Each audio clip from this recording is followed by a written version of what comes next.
Hello, and welcome to Legislative Report. I'm State Representative Tom Murt of the 152nd Legislative District in Philadelphia and Montgomery counties. In Pennsylvania, children with intellectual disabilities receive services through school programs until the age of 21. When school programs end, families look to home and community-based services to assist with their loved one. Unfortunately, there's a massive waiting list for these desperately needed services. Recent legislative efforts have reduced the waiting list, but there are still almost 14,000 people waiting for help. Joining me today to discuss efforts to reduce the wait are Sheila Stasko and Lisa Tessler of the Pennsylvania waiting list. Ladies, welcome to the program. Thank you, Tom. Thank you. Sheila, let me start with you. What exactly is the waiting list for services, and how long has it been around?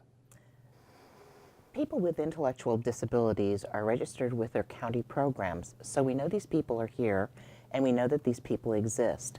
The problem is with funding for services and supports. The state doesn't have the resources available to help these people get into a service or program. Currently, as you stated, there's 14,000 people waiting for services and supports. And let me break this down for you a little bit, because counties and the state do categorize people. Of the 14,000 people, there are 4,000 people who are in emergency situations. This means that they need services within 6 months. Many of these people continue to languish on these services, languish and wait for services for decades. We have folks who are in what's considered a critical category. There's 6,000 of them, and they need services within a 2-year period. And we have folks in the planning category. These are your high school graduates who are going to need services and supports. The waiting list has been around forever. Back in 1991, we started an informal group. Families were coming to me saying that the only folks who could get services and supports were people who lived in, we called community living arrangements, CLAs at that time. And folks who had their sons and daughters at home couldn't get anything. So we started at that point a formal movement. And then in 1999, Vision for Equality said we need to address this issue.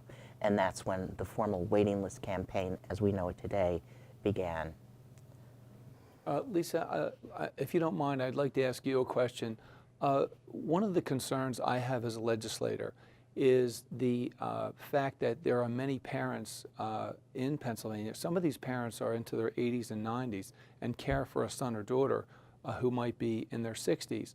And the parents are experiencing normal age-related issues with their health and mobility and so forth.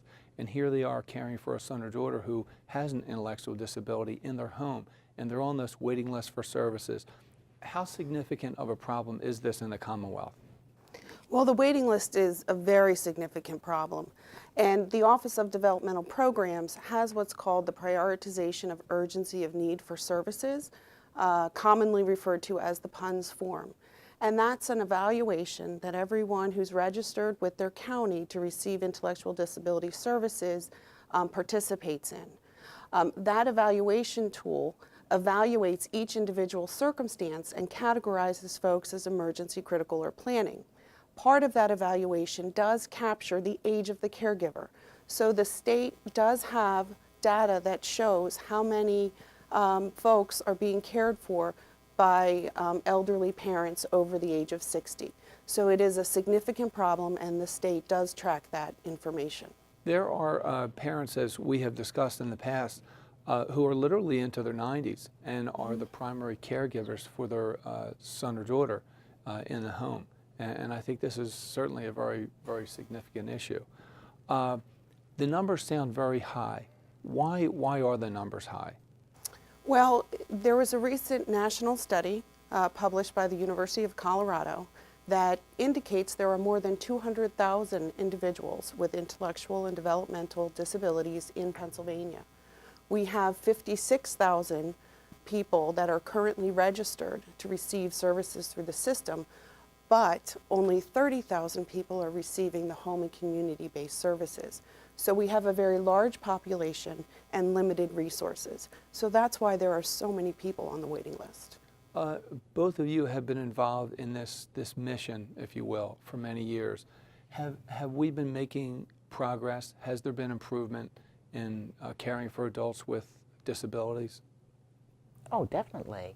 Over the past 3 years, we've seen movement. We have taken almost 3,000 people off more than 3,000 people off the waiting list through state funding. And over the years, the waiting list campaign has looked at well over 10,000 people coming off that waiting list.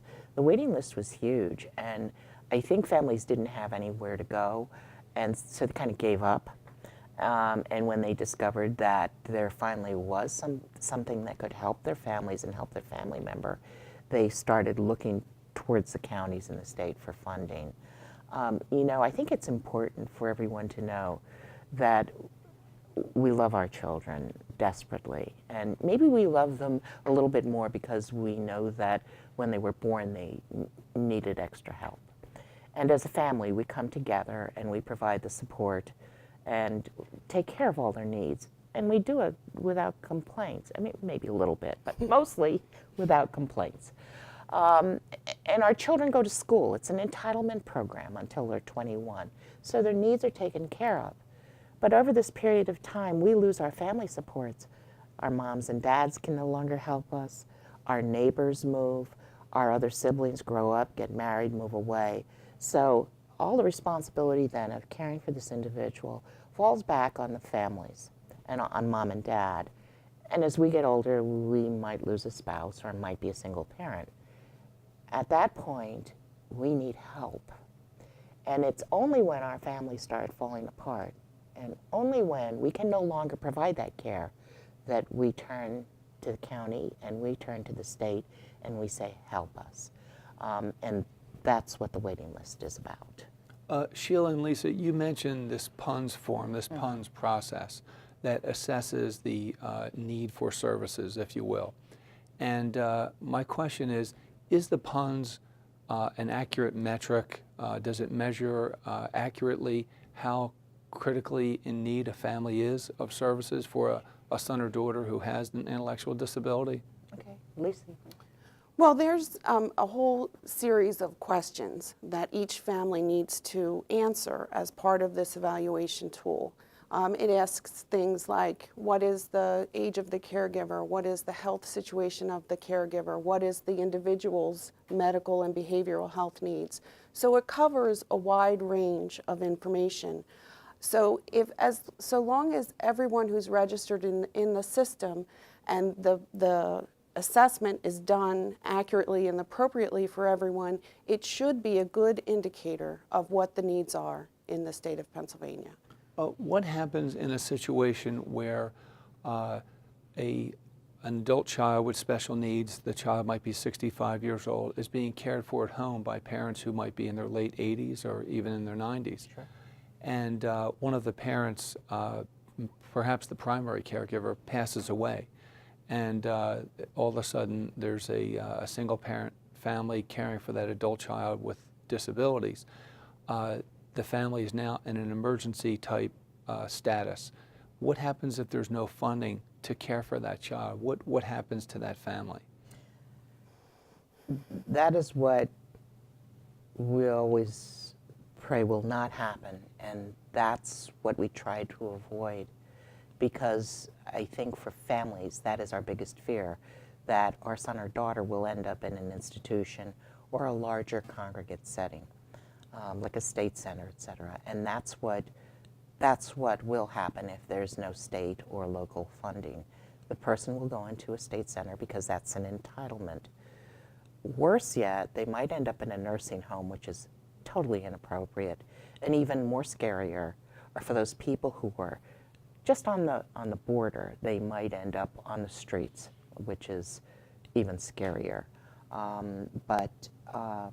Again, this is when families can no longer take care of their individual, and if there's no state funding, that is what will happen. One observation I have made during my time as a state representative and during my advocacy has been that many individuals with intellectual disabilities who formerly may have been put into a facility And thank God there's no more Penhurst or Byberry State Hospital. We do have some facilities in the state, but we know that many of these individuals who have some sort of disability can work a job, can live in a group home, can pay taxes, can participate in their own care, can participate in their own decision making. And it's kind of a shame that many years ago we did not give more authority to these individuals and did not place more credence in their ability to participate in their own care. Well, absolutely, and we had a hearing to that effect a little over 2 weeks ago, and that's exactly what we were discussing.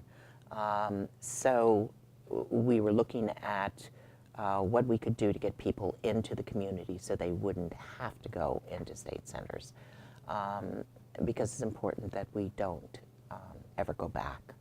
We need to close them. There are 203 legislative districts in Pennsylvania, and every district, every one of my colleagues, certainly has constituents that care for a family member who has some sort of disability. We only have a few minutes left. There's two other issues I would like to discuss. Sure. Currently, there's legislation that I have authored that changes the name of the Department of Public Welfare, DPW, to Human Services. And we believe that this is very good legislation. It's cost-neutral legislation. And I would like to ask your opinion about this legislation, why this is something that should be moved. This would change the face of services for people with disabilities. We have always attended the appropriation hearings, and we see ourselves being constantly tarred and feathered with the same brush. And when we look at it, we're told that it's welfare, it's fraud and abuse. The truth of the matter is, as families, we never see any money. It doesn't even touch our hands. So it goes directly to the county and goes directly to the providers. So yes, and that's where it belongs. It does belong in its own separate category. Lisa, you have been a big advocate for that name change as well. Do you feel similarly? Yes, I think that public welfare is a stigma in the public. And the reality is that most of the programs in the Department of Public Welfare, most of the funding in the Department of Public Welfare goes for human services and disability support. So we would think that the Department of Human Services is a more accurate name for that department. Well, I would very much concur with that. And this is legislation that's very close to the finish line. It's gotten through the House, it's over in the Senate. The governor, the administration has indicated their willingness to sign the bill. So we're hopeful that we can get to the finish line by the end of June. And I also want to mention that some of what DPW does is care for some of our veterans as well, disabled veterans. Some of our men and women who have served in Iraq and Afghanistan, that have post-traumatic stress, other types of disabilities. So that certainly is not welfare, and neither is caring for adults with special needs. Agreed. So one other issue I just wanted to touch on quickly is the block grant concept. How has this been working in the Commonwealth of Pennsylvania, where counties have been given an allotment of money to use as they see fit in the human service area? Well, the block grant concept we still don't know what the impact of that's going to be. They haven't given us evidence to show that this is a better way to support people. It relates to the waiting list because some of that funding is intended to help people with intellectual disabilities who are on the waiting list for the broader home and community-based waiver program.